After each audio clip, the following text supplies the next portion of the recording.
नमस्कार, मैं हूं दीपक कुमार। स्वागत है आप सभी का बिगिन टू लर्न पर कम्युनिकेशन स्किल्स इंग्लिश ग्रामर की क्लासेस में, जहां पर आज हम सीखेंगे प्रेजेंट इंडेफिनिट टेंस के यूज के बारे में। पिछले वीडियो में हमने जाना था प्रेजेंट इंडेफिनिट टेंस को, बहुत गहराई से जाना था। वहां हमने प्रेजेंट इंडेफिनिट टेंस को किस तरीके से बनाया जाता है, उसके बनाने के नियम, और प्रेजेंट इंडेफिनिट को किस तरीके से हम हिंदी से इंग्लिश में ट्रांसलेट कर सकते हैं, उसके लिए मैंने आपको एक्सरसाइज भी दे दी थी। और आज का जो वीडियो है हमारा, इसमें हम जानेंगे प्रेजेंट इंडेफिनिट के कहाँ-कहाँ यूज होते हैं, मतलब यूजेज ऑफ प्रेजेंट इंडेफिनिट। उम्मीद है आप सभी लोग तैयार हैं पेन कॉपी लेकर के। तो मैं वीडियो शुरू करूं उससे पहले आपसे छोटी सी रिक्वेस्ट ये है कि आप सभी लोग वीडियो को पूरा कंप्लीट नहीं देख रहे हैं। इसका मतलब ये है कि आपको आप रुचि नहीं ले रहे हैं पढ़ाई पढ़ाई में। तो आप सभी से बस रिक्वेस्ट यही है, वीडियो को पूरा देखिए। आपको कुछ नया सीखने को ज़रूर मिल रहा है यहाँ, क्योंकि इतना डिटेल में आपको कहीं भी इंग्लिश ग्रामर पढ़ने के लिए बेसिकली नहीं मिलने वाली है, जितना कि यहाँ पर आपको मैं पढ़ाने की कोशिश करता हूँ। चलिए शुरू करते हैं आज के टॉपिक को। आज का वीडियो हमारा uses of present indefinite tense, तो कहाँ-कहाँ किस तरीके से प्रेजेंट इंडेफिनिट टेंस को हम यूज करते हैं, ये सारी बातें हम इस वीडियो में आज जानने वाले हैं। तो मैं बोर्ड को क्लियर करता हूँ, आते हैं अपने टॉपिक पर। जो हमारा टॉपिक है हमारा uses of present indefinite tense. आप लोग अपनी कॉपी उठा लीजिए, पेन उठा लीजिए, जिससे कि आपको समझने में आसानी रहेगी। तो प्रेजेंट इंडेफिनिट टेंस के किस-किस तरीके से कहाँ-कहाँ यूज़ करते हैं, ये सारी यूज़ हम समझेंगे। पिछले वीडियो हमने समझा था कि प्रेजेंट इंडेफिनिट टेंस को जब हम पहचान पढ़ रहे थे, तो हमने पढ़ा था present indefinite tense means habit वाले जितने भी स्टेटमेंट्स होते हैं, हैबिट वाले सेंटेंसेस, ठीक है ना? या फिर ऐसे सेंटेंसेस जिनसे हैबिट का पता चलता है, वो आपके प्रेजेंट इंडेफिनिट टेंस। पहली तो ये चीज़ हो गई, मतलब हम किसी की भी आदत बताएँगे, तो पहला यूज़ तो आपका सबसे पहला यूज़ अगर हम कह सकें, तो ये आपका जितने भी हैबिट वाले सेंटेंसेस हैं, वो सारे के सारे सेंटेंसेस प्रेजेंट इंडेफिनिट सेंटेंसेस होंगे। बाकी आप सीख चुके हैं किस तरीके से प्रेजेंट इंडेफिनिट टेंस को हम बनाते हैं, इसके क्या हेल्पिंग वर्ब लगाएँगे, कहाँ पर हेल्पिंग वर्ब लगानी है, कहाँ नहीं लगानी है, इस तरीके से। चलिए, तो आगे बढ़ते हैं। सबसे पहला जो यूज़ है, इसे हम पहला यूज़ भी कह सकते हैं, हैबिट वाले सेंटेंसेस जितने होते हैं, वो सारे के सारे प्रेजेंट इंडेफिनिट टेंस होते हैं। इस चीज़ को हमने पहले जब प्रेजेंट इंडेफिनिट टेंस को पढ़ा है, उसमें भी जाना है। और ये मैं आपको बात बता दूँ, जैसे मैं लिख देता हूँ यहाँ पर, मैं लिख देता हूँ, कुत्ते भौंकते हैं। तो यहाँ देखेंगे आप क्या देख रहे हैं, कुत्ते भौंकते हैं का मतलब है कुत्तों की ये आदत है भौंकना। और इसे हम किस तरीके से बनाएँगे, आप एक्सरसाइज़ अगर आपने कर ली है, मैंने एक्सरसाइज़ आपको दे दी थी, तो आप बहुत बेहतर तरीके से इस सेंटेंस को बनाना सीख गए होंगे, और ये बनेगा डॉग्स बार्क। अब कुछ ये सेंटेंस मैंने खुद अपने आप इस तरीके से लिखा है। यही सेंटेंस चूज़ करके क्यों लिखा मैंने, इसके पीछे कारण है। अब कुछ लोग के दिमाग में ये बात आ रही होगी कि यहाँ हमने जब इंग्लिश में इसको ट्रांसलेट किया है, हमने लिखा है डॉग्स बार्क। कुछ लोगों के दिमाग में आएगा द डॉग्स बार्क, है ना? उम्मीद है कुछ बहुत सारे लोगों ने इस चीज़ को द डॉग्स बार्क करके लिखा होगा, लेकिन जिन लोगों ने भी द डॉग्स बार्क लिखा है, उनका ये सेंटेंस गलत हो जाएगा। इसीलिए मैं कह रहा हूँ पूरे वीडियो को आप ध्यान से देखिए, आपको बहुत सारी चीज़ें नई सीखने को मिलेंगी, जो शायद आप पहले नहीं जानते होंगे। ठीक है? तो अब कारण क्या है? यही तो है कि आप किस तरीके से यूज़ करेंगे प्रेज़ेंट इंडेफ़िनिट टेंस को। ये वीडियो बनाने का यही मेरा मोटो था कि आप कम से कम गलतियाँ बहुत कम करें, क्योंकि लिखने में बहुत सारी गलतियाँ आप लोग करते रहते हैं।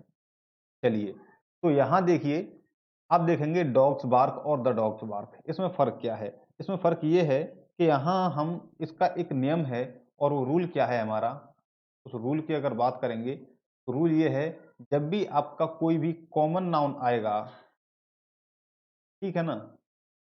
कॉमन नाउन के पहले हम कभी भी द नहीं लगाते, ठीक है ना? कभी भी अगर कॉमन नाउन की बात हो रही हो किसी भी सेंटेंस, तो वहाँ पर हम द नहीं लगाएँगे। इसीलिए अगर आप डॉग्स देखेंगे, क्योंकि यहाँ डॉग जो है, अगर एक डॉग लिखते आप, तो वो आपका कॉमन नाउन नहीं होता, क्योंकि यहाँ पर डॉग्स लिखा हुआ है, प्लूरल है ये, तो डॉग्स हमेशा कॉमन नाउन में आएगा। प्लूरल होने के नाते पूरी कम्युनिटी को शो करता है। नाउन में मैंने आपको बहुत बेहतर तरीके से समझाया है, कॉमन नाउन, प्रॉपर नाउन, जितने भी नाउन्स होते हैं सारे के सारे नाउन्स को। तो यहाँ पर अब ये जब एक सिंगल होता कुत्ते भौंकते हैं, तो डॉग्स बार्क आएगा, लेकिन कुत्ता भौंकता है, तब वहां पर एक पार्टिकुलर डॉग होता और वो डॉग जो है आपका प्रॉपर नाउन हो जाता, वहां पर आता द डॉग बार्क्स।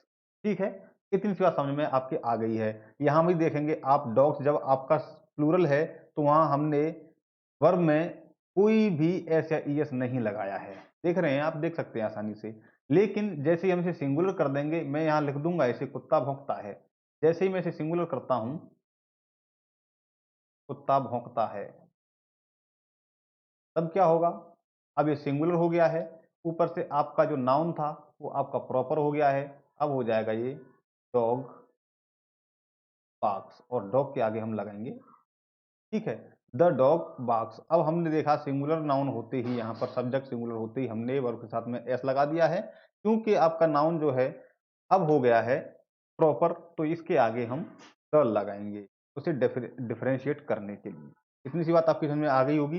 तो पहला यूज यही है कि जब कभी भी आपका रूल नंबर 1, इसे आप लिख सकते हैं, जब कभी भी आपका सेंटेंस में कॉमन नाउन आएगा, वहां कॉमन नाउन के पहले आप द नहीं लगाएंगे। ये नोट करने वाला पॉइंट है, आप इसे नोट कर लीजिए, ठीक है। चलिए, इसके बाद हम आगे बढ़ते हैं। तो आगे बढ़ने के बाद जो दूसरा रूल आएगा हमारा, रूल नंबर 2, जिसे नियम नंबर 2 कह दें या फिर रूल नंबर 2 कह दें, वो क्या होगा कि जब हम कभी भी वर्तमान काल की सामान्य घटना को बताते हैं, मतलब प्रेजेंट टाइम की सामान्य घटना जो होगी, उसके लिए क्या करेंगे? सामान्य घटना बताने के लिए हम इसे यूज करते हैं। जैसे अब एग्जाम्पल्स आप यहाँ देखिए, मैं आपके सामने एग्जाम्पल्स लिखता हूँ, यहाँ बेहतर समझ में आ जाएगा। मैं लिखता हूँ कोई भी, जैसे मेरी आदत नहीं है कोई भी काम करने की, लेकिन इस समय मैं काम कर रहा हूँ। जैसे कि मैं एक पत्र लिख रहा हूँ, मैं हमेशा पत्र नहीं लिखता, ठीक है, तो मैं लिखता हूँ आई राइट लेटर, आई राइट लेटर।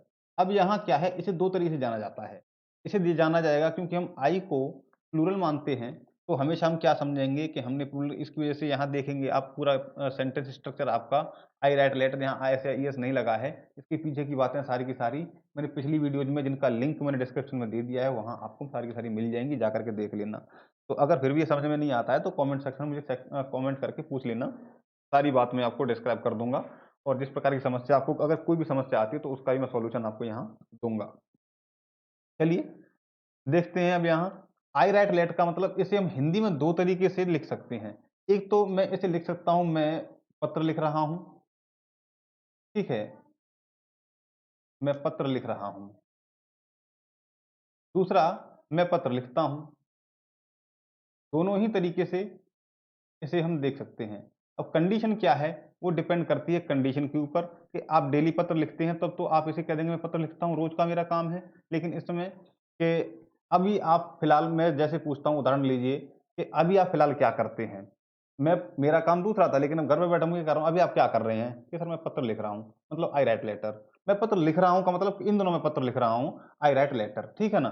तो इस तरीके से आप यहाँ पर ये सेंटेंस को यूज कर सकते हैं। आई राइट लेटर, ये नहीं लिखेंगे कि आई एम राइटिंग लेटर, तो कंडीशन चेंज हो जाएगी। यहाँ आप एक ही सेंटेंस को दो तरीके से लिख सकते हैं, मायने दोनों के बदल जाते हैं हिंदी में, ठीक है। तो इस तरीके से जो सामान्य घटना है, प्रेजेंट टाइम की जो बात हो रही है कि मैं पत्र लिख रहा हूँ, आज के दिनों में क्या कर रहा हूँ, मैं पत्र लिख रहा हूँ, मतलब मैं पढ़ रहा हूँ, तो आई एम स्टडिंग नहीं आएगा। आई एम स्टडिंग का मतलब आप, इसकी कंडीशन दूसरी है, प्रेजेंट इंडेफिनिट के प्रेजेंट कंटिन्यूस की कंडीशन बन जाती है।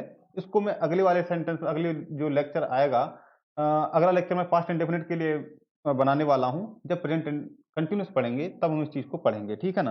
फिलहाल आप इतना समझ लीजिए कि जैसे मेरा बच्चा क्या करता है, कि नहीं, मेरा बच्चा पढ़ने जाता है या पढ़ता है, तब क्या करेंगे आप, या पढ़ रहा है, तो क्या करेंगे कि मेरा बच्चा पढ़ रहा है या फिर मैं पढ़ रहा हूं, तो क्या करेंगे आप, वहां सीधा सीधा क्या इंग्लिश में बताएंगे आप उसे कि माई बॉय स्टडी, ठीक है, माई बॉय स्टडीज। तो यही तो बताएंगे, ये नहीं कह देंगे माई बॉय स्टडिंग, क्योंकि वो फिर जो सिचुएशन चेंज हो जाएगी, प्रेजेंट कंटिन्यूअस की सेंटेंस सिचुएशन पहुंच जाएगी, वो फिलहाल भी पढ़ रहा है, ऐसा नहीं कहते हैं, ठीक है। चलिए, तो आगे बढ़ते हैं। मैंने आपको सीधी बात एक और चीज बता दी है कि जो भी आपके जो आदत वाले वाक्य होते हैं, वहां आपका तो ये एक पहला सेंटेंस हो गया जो आदत होती है। जैसे अब इसमें कुत्ते की आदत तो मैंने बता दी। अब कुछ सेंटेंसेज होते हैं ऐसे जिनके पीछे हमको एडवर्ब का यूज करना पड़ता है। जैसे मैं डेली टहलने जाता हूँ, या ये सेंटेंस मैंने एक्सरसाइज में दिया है, मैं रोज टहलने जाता हूँ, अब क्या होगा, ये मैं रोज टहलने जाता हूं में क्या करेंगे आप, इसमें लिखेंगे आई गो टू वॉक डेली। ठीक है, अब यहां देखेंगे आप गो टू वॉक डेली लगा दीजिए या फिर इसे गो फॉर वॉक लगा दीजिए, गो फॉर वॉक ज्यादा बेहतर रहता है। आई गो फॉर वॉक डेली। अब यहाँ जो आपका गो फॉर वॉक हो गया, जो ये जो डेली आया है लास्ट में, ये आपका एडवर्ब है। तो इस तरीके से हम एडवर्ब यूज करके इनको ज्यादा हाईलाइट कर सकते हैं कि हमारा ये जो सेंटेंस है ये 100% प्रेजेंट इंडेफिनिट का ही सेंटेंस है। ठीक है, इस तरीके से हम एडवर्ब्स को लगा देते हैं, जैसे डेली हो गया, ऑलवेज हो गया। ये सारी बातें मैं आपको बताऊंगा और भी आगे चलते हैं थोड़ा सा। ठीक है, इसके बाद चलिए नेक्स्ट रूल पर चलते हैं, रूल नंबर 3। उम्मीद है आपको रूल नंबर 2 तक बात समझ में आ गई है। रूल नंबर 3 पर हम चलते हैं। यहां हम देखेंगे सबसे बड़ी बात, अब जो ध्यान रखने वाली बात है इनको आप साथ साथ नोट करते चलिएगा, या फिर आप इसका स्क्रीनशॉट लेना चाहते हैं तो स्क्रीनशॉट भी आप ले लीजिएगा। तो अब जो रूल नंबर 3 की मैं बताने जा रहा हूं वो है आपका यूनिवर्सल ट्रुथ से लेकर। यूनिवर्सल ट्रुथ जितने भी होंगे वहां पर आप यूनिवर्सल ट्रुथ बताने के लिए प्रेजेंट इंडेफिनिट का यूज आप करते हैं। कैसे करते हैं प्रेजेंट इंडेफिनिट का यूज यूनिवर्सल ट्रुथ बताने के लिए? जैसे एग्जांपल मैं आपके सामने लिख दूं, मैं लिखता हूं मैन इज मॉर्टल। ठीक है, आदमी का अंत होना ही है। तो आदमी अमर नहीं है, आदमी नश्वर है, ये बात सबको पता है। आपको भी खत्म होना है, मुझे भी खत्म होना है एक दिन। तो ये शाश्वत है, यूनिवर्सल ट्रुथ है, आदमी को खत्म होना है। ठीक है, तो ये आपका मैन इज मोर्टल हमेशा ऐसे ही लिखा जाएगा, किसी को भी बताएंगे आप तो इस तरीके से ही हम इसे लिखेंगे हमेशा, मैन इज मोर्टल। ठीक है, और दूसरा अगर आप देखेंगे, जैसे एक एग्जांपल मैंने पिछले वीडियो में दिया था, मैं लिखता हूं the earth revolves around sun. ठीक है, अब ये क्या हो गया, पृथ्वी जो है सूर्य के चारों ओर चक्कर लगाती है, ये भी शाश्वत सत्य है। पृथ्वी के साथ साथ में और दूसरे भी ग्रह हैं, जितने भी हो गया आपका शुक्र मंगल शनि, जितने भी ग्रह हैं वो सभी के सभी सूर्य का चक्कर लगाते हैं, उनमें से पृथ्वी आपका चक्कर लगाती है। तो ये भी तो शाश्वत सत्य है, ये भी तो यूनिवर्सल ट्रुथ है, इसे आप झुटला नहीं सकते हैं। इसे भी हम प्रेजेंट इंडेफिनिट लिखेंगे। कुल मिलाकर के इतने भी आपके यूनिवर्सल ट्रुथ होंगे, शाश्वत सत्य होंगे, सभी के लिए हम जो है प्रेजेंट इंडेफिनिट टेंस का ही यूज करने वाले हैं आगे बताने के लिए। तो उम्मीद है आपको ये भी बात समझ में आ गई है। इसके बाद हम और आगे चलते हैं, इसे आप स्क्रीनशॉट ले लीजिए या फिर कॉपी में नोट कर लीजिए, मैं बोर्ड को साफ कर देता तब तक के लिए। चलिए, अब हम आगे जो रूल नंबर 4 पढ़ने वाले हैं, रूल नंबर 4 है फैक्ट्स के लिए। फैक्ट्स का मतलब जो भी सत्य होता है। ठीक है, सत्य के या फिर इसे हम कह दें तथ्य, तथ्य बताने के लिए, तथ्य बताने के लिए आप प्रेजेंट इंडेफिनिट टेंस का यूज करेंगे। किस तरीके से करेंगे, एग्जांपल्स आपके सामने दे देता हूं मैं, तो आप ज़्यादा बेहतर तरीके से समझ सकते हैं। जैसे मैं लिखता हूं आई टीचेस यू इंग्लिश। तो ये बात आप यहाँ समझ पाएंगे, मैं तुम्हें इंग्लिश पढ़ाता हूँ, ये तथ्य है, ये फैक्ट है, मैं गणित तो नहीं पढ़ाता, ये मेरे बारे में सत्य है, मेरे बारे में फैक्ट है कि मैं तुमको इंग्लिश पढ़ाता हूँ। ठीक है, इसी के तहत दूसरी चीज अगर मैं कह दूं कि नहीं जन्मभूमि मथुरा में है, तब क्या करेंगे आप, तो हम कह देंगे बर्थ प्लेस, जन्मभूमि का मतलब कृष्ण की जन्मभूमि से है। ठीक है, तो birth place of Lord Krishna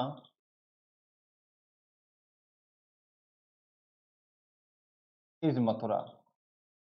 तो ये भी तो सत्य है। तो हमने देखा दो सत्य आपके सामने रखे गए, दो तथ्य रखे गए, दोनों के दोनों को हमने प्रेजेंट इंडेफिनिट में रखा है।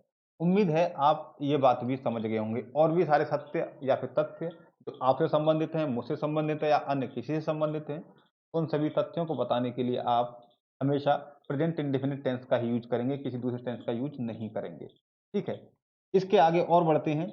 तो मैंने आपको पहले ही बताया कि कुछ एडवर्ब्स के साथ हम इसको लगा कर यूज करते हैं, जैसे मैंने पिछला आपको बताया कि हमने डेली लगा दिया, उसके साथ उसे क्वालिफाई कर देते हैं। तो यहां देखेंगे आप जैसे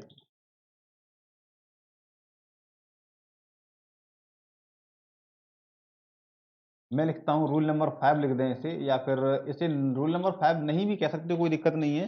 जैसे हमेशा हम प्रेजेंट इंडेफिनिट टेंस की पहचान क्या होती है, प्रेजेंट इंडेफिनिट में हमेशा आप, हमेशा नहीं लेकिन उसे क्वालिफाई करने के लिए, प्रेजेंट इंडेफिनिट टेंस को क्वालिफाई करने के लिए क्या करेंगे आप,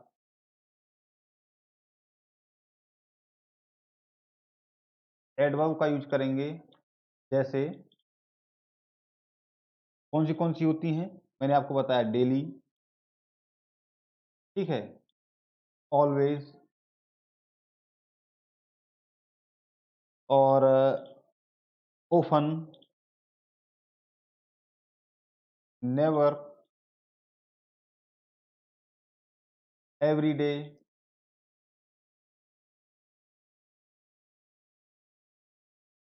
एवरी नाइट। इस तरीके के आप जो है एटसेट्रा लिख देता हूं इसके आगे, और भी हैं लेकिन सारे के सारे यहां नहीं करेंगे। इस तरीके के आप एडवर्ब्स का यूज करते हैं, का प्रयोग करते हैं। तो आप समझ गए होंगे मुझे उम्मीद है। एडवर्ब्स जैसे किसी भी सेंटेंस में डेली आ गया, ऑलवेज आ गया, ओफन आ गया, नेवर आ गया, एवरीडे आ गया, एवरी नाइट आ गया, इस तरीके के वाक्य अगर इस तरीके के सेंटेंसेस में आपके वर्ड्स आएंगे तो आपका वो sentence present indefinite, most probably present indefinite हो जाएगा। जैसे एग्जाम्पल के तौर पर कोई भी क्लास में लेट आता है तो मैं क्या लिखूंगा, ही कम्स लेट, वो लेट आता है, ठीक है।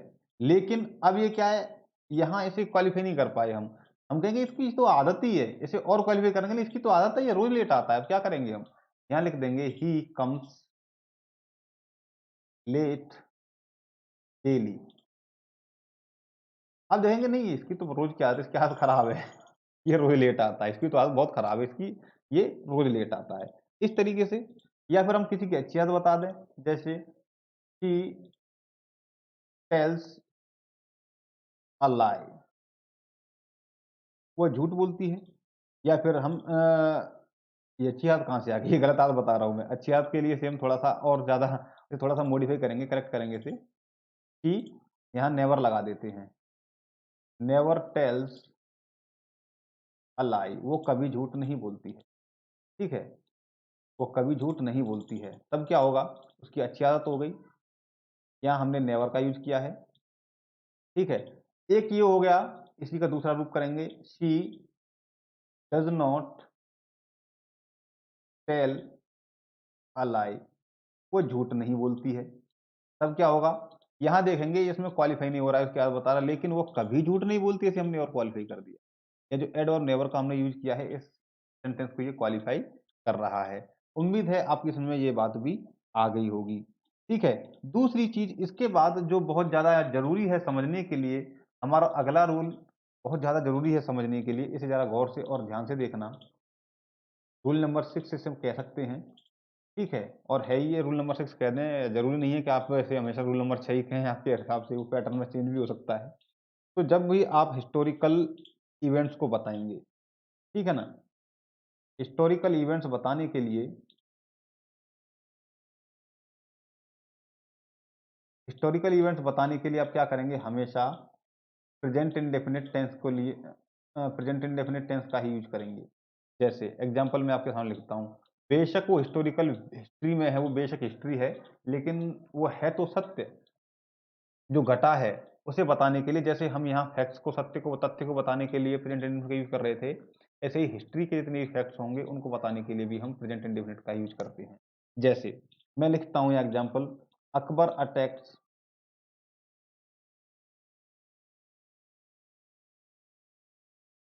महाराणा प्रताप,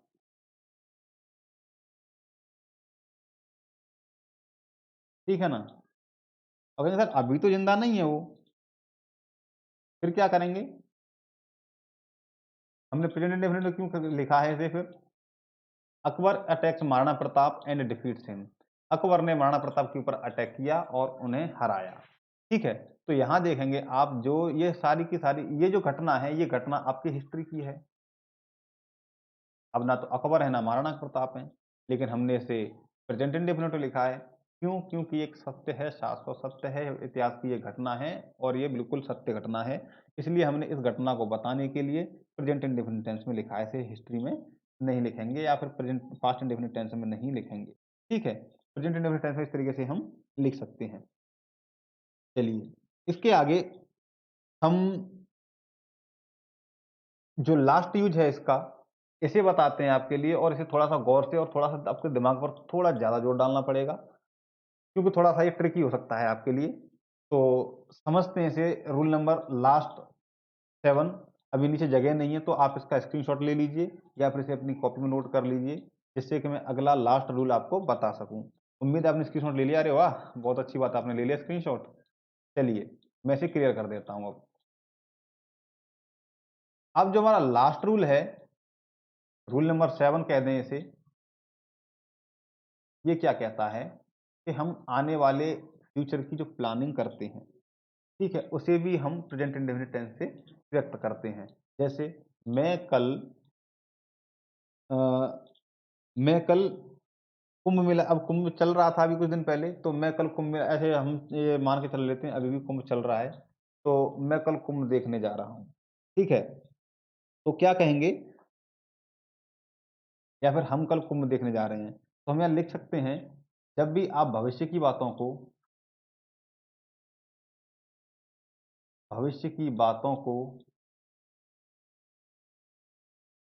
कॉन्टेक्स्ट समझते हैं ना आप? कॉन्टेक्स्ट के आधार पर अगर आप बताएँगे,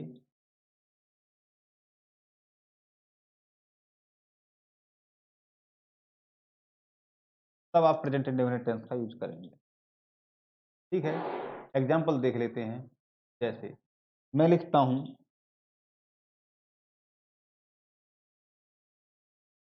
मेरे और भी दोस्त हैं, जैसे वी, हमने लगा दिया यहाँ वी गो टू द कुंभ, कुंभ की बात कर रहे थे अभी हम।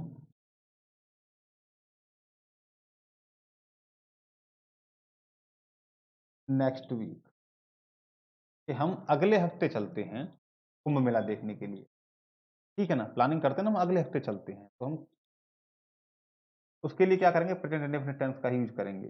जैसे अभी हम थोड़ी देर में चलते हैं का मतलब चल देंगे, थोड़ी देर में हम चल देंगे यहाँ से या फिर निकल लेंगे। इसके बाद अगर दूसरा एग्ज़ाम्पल लिखूँ, तो जैसे अगर आपको प्रैक्टिस करनी है, एग्ज़ाम्स आपके सिर पर आ गए, हमको प्रैक्टिस करनी है कि नहीं सर हमको प्रैक्टिस करनी है एग्ज़ाम्स की, तब क्या करेंगे? नहीं है, चलो ठीक है, हम कल से प्रैक्टिस शुरू करते हैं। तो हम क्या लिखेंगे उसके लिए? हम लिख देंगे, वी बिगिन प्रैक्टिस टुमारो, ठीक है? अब इसको देख कर के आप ये मत समझ लेना कि नहीं सेंटेंस स्ट्रक्चर कभी इस तरीके से आपको लिखा मिल जाए, तो ये मत कह देना कि नहीं इसका तो कोई मतलब ही निकल रहा है, ये सेंटेंस स्ट्रक्चर गलत है, ठीक है? तो निकटतम भविष्य की जब हम बात करते हैं या फिर कोई प्लानिंग की बात करते हैं निकटतम फ्यूचर में, हम इसे करेंगे या फिर करने वाले हैं, श्योर होते हैं, तो उसके लिए हम प्रेज़ेंट इंडेफ़िनिट में ही बात कह देते हैं। इस तरीके से उम्मीद है आपको पूरे के पूरे यूजेज़ प्रेज़ेंट इंडेफ़िनिट टेंस के समझ में आ गए हैं। अगर कहीं भी किसी भी यूज़ में, किसी भी रूल में आपको दिक्कत आती है, तो नीचे कमेंट सेक्शन में मुझे बता दीजिए कि सर हमको यहाँ दिक्कत है। मैं 100% आपके जो भी परेशानी होगी उसे सॉल्व करने की कोशिश करूँगा। तो मैंने वीडियो की शुरुआत में भी आपसे एक बात कही थी कि आप वीडियोज़ को पूरा नहीं देख रहे हैं।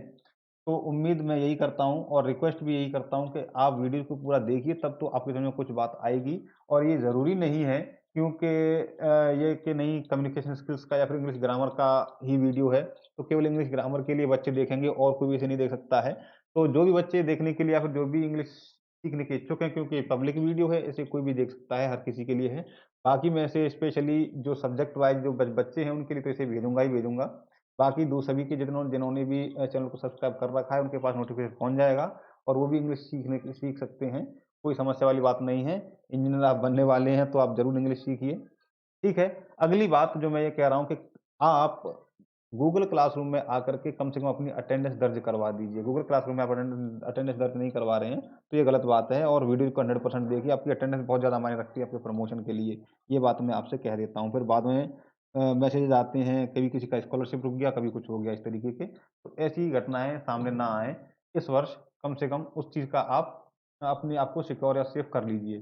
ठीक है? तो मिलते हैं अगले वीडियो में। अगला वीडियो जो हमारा होगा वो होगा पास्ट इंडेफिनिट टेंस के ऊपर। चलिए, तब तक के लिए बने रहिए बिगिन टू लर्न के साथ, और अगर आपने अभी तक चैनल को सब्सक्राइब नहीं किया है तो कर लीजिए सर, ठीक है ना? क्योंकि मैं आपको बार-बार कह रहा हूँ, इस तरीके से आपको ग्रामर पढ़ने के लिए मौका नहीं मिलेगा। हर जगह आपको इस तरीके से इतनी डीप ग्रामर नहीं पढ़ाई जाएगी। तो आपने वीडियो लास्ट तक देखा है तो आप बहुत ज़्यादा धन्यवाद के पात्र हैं। आपका बिल्कुल तहे दिल से आभारी हूँ कि आपने वीडियो को पूरा देखा और मुझे विश्वास जता रहे हैं। आप वीडियो को शेयर करते रहिए, और चैनल को सब्सक्राइब नहीं कर रहे हैं तो करिए भाई साहब, ज़रूर करिए, ठीक है? चलिए, मिलते हैं अगले वीडियो में। तब तक के लिए धन्यवाद आपका। नमस्कार।